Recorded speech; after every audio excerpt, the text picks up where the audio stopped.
Coca Cola खुले तो दिल खुले। अस्सलाम वालेकुम नाजरीन, मैं हूं फरवा बतूल और आप देख रहे हैं लाइट न्यूज। शामिल करते हैं आज की अहम खबर। गजा में इसराइली मजालिम रुकवाने में नाकामी पर तुर्क सदर एर्दोगान की इस्लामी ममालिक पर कड़ी तनकीद करते हुए OIC को भी आड़े हाथों ले लिया। एनकरा में पार्टी इजलास से खिताब करते हुए तुर्क सदर ने कहा कि रोज फलस्तीनी शोहदा की लाशें सड़कों पर बिखरी हुई होती हैं। तुर्क सदर ने मजीद कहा कि इसराइली दहशतगर्द फलस्तीनियों की हुर्मत को पामाल कर रहे हैं, बच्चों को ज़िबाह किया जा रहा है, लोगों को खेमों में जलाया जा रहा है। मुस्लिम दुनिया कब मुत्तहिद होगी? OIC इन मजालिम के खिलाफ कब मौसर पॉलिसी अपनाएगी? सदर रजब तैयब एर्दोगान का कहना था कि इस्लामी दुनिया के कल्ब में मुट्ठी भर दहशतगर्दों के हाथों मुसलमानों की नस्लकुशी पर खामोश रहने और कुछ न करने पर अल्लाह हम सब का एहतसाब करेगा। चीन ने अमेरिका की इंसानी हकूक की खिलाफ वर्जियों पर रिपोर्ट जारी करते हुए इंसानी हकूक की बदतरीन सूरत हाल पर तशवीश का इजहार कर दिया है। रिपोर्ट में चीन का कहना है कि 2023 में अमेरिका में इंसानी हकूक की सूरत हाल खराब होती रही, आम अफराद के बुनियादी हकूक और आजादियां नजरअंदाज की जाती रहीं। रिपोर्ट के मुताबिक अफ्रीकी और एशियाई अमरीकियों को कानून नाफिज करने वाले इदारों और तिबी खिदमात जैसे शोबों में संगीन नस्ली इम्तियाज और अदम मसावात का सामना रहा। इस्लामाबाद हुकूमत ने कौमी असम्बली की पब्लिक अकाउंट्स कमेटी PAC की चेयरमैनशिप सुन्नी इत्तेहाद काउंसिल को देने का फैसला कर लिया। जराये का बताना है कि नून लीग को 12, सुन्नी इत्तेहाद काउंसिल को 9 कायमा कमेटियों की सरबराही मिलेगी, जबकि पीपल्स पार्टी को 7 कमेटियों की सरबराही दी जाएगी।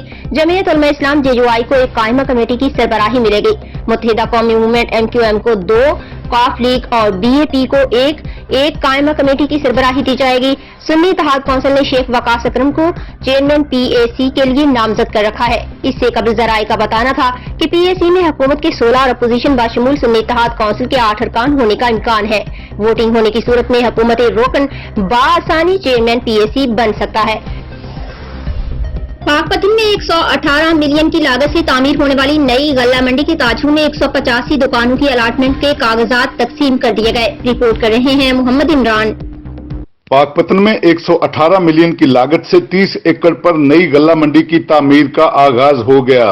डिप्टी कमिश्नर मोहतरमा सादिया मेहर ने 185 आढ़तियों की अलाटमेंट के कागजात तकसीम किए। रोक दे सकते हैं, जिससे न सिर्फ पाकपतन की माशी हालत बेहतर होगी बल्कि आने वाले वक्तों में ये पूरे पंजाब के लिए एक बेस्ट प्लेटफॉर्म जो है बिजनेस एक्टिविटी का प्रूव हो सकता है।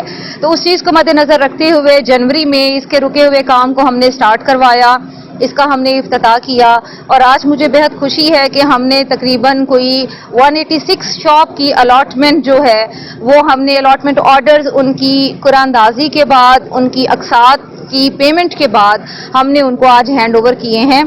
और मेरी बहुत सारी नेक तमन्नाएं हैं इस गल्ला मंडी के लिए, क्योंकि ना सिर्फ ये एक बेहतरीन प्लेटफॉर्म होगा बिजनेस एक्टिविटी के लिए, पाकपतन के शहरियों के लिए। नई गल्ला मंडी की तामीर से पाकपतन शहर से जहां पर ट्रैफिक के मसाइल का खात्मा होगा वहां कारोबार में भी बेहतरी आएगी। 185 दुकानें हैं, इंशाल्लाह 185 दुकानें हम पूरी करके देंगे। अब हम अपने रिक्वेस्ट करेंगे अपने आढ़ती भाइयों से अपनी जितनी जल्दी हो सके यहाँ पर दुकानें बनाएं और अपना मक्की का माल यहाँ पर आप उतारे, आप खरीदो फरोख्त इंशाल्लाह गल्ला मंडी नई गल्ला मंडी में होगी। ये 118 मिलियन का प्रोजेक्ट है जिसमें तकरीबन 30% काम मुकम्मल हो चुका है और इसमें 309 दुकानें हैं जिसमें 185 से अलॉटमेंट है और 124 से नीलामी किया। आला हुकाम के मुताबिक नई गल्ला मंडी में तेजी से तरक्याती काम जारी हैं। 3 माह में गल्ला मंडी मुकम्मल तौर पर फंक्शनल कर दी जाएगी। इलाहाबाद से हमारे नुमाइंदे मोहम्मद जहांजेब कमर थाना इलाहाबाद के इलाका में खातून से ज्यादती का मामला, DPO मोहम्मद ईसा खान का वाक़े का नोटिस, DSP चूनिया से रिपोर्ट तलब। 22 अप्रैल को शहरी अब्दुल रज़ाक की दरखास्त पर वाक़े का फौरी मुकदमा दर्ज किया गया। मुद्दई मुकदमा की तरफ से नामजद किए गए दोनों मुल्जिमान दौरान तफ्तीश गुनाहगार साबित हुए। दोनों मुल्जिमान अबूरी जमानत पर हैं। आइंदा अबूरी जमानत मनसूख करवाकर गिरफ्तार कर लिया जाएगा। मुकदमा में मुलविस मुल्जिमान को करार वाक़ई सजा दिलवाकर इंसाफ की फराहमी को यकीनी बनाया जाएगा। DPO कसूर जिनसी तशद्दुद, हरासगी, अगवा और ज्यादती के वाकयात पर 0 टॉलरेंस पॉलिसी है। मोहम्मद ईसा खान। मज़ीद खबरों और अपडेट्स के लिए देखते रहें लाइट न्यूज।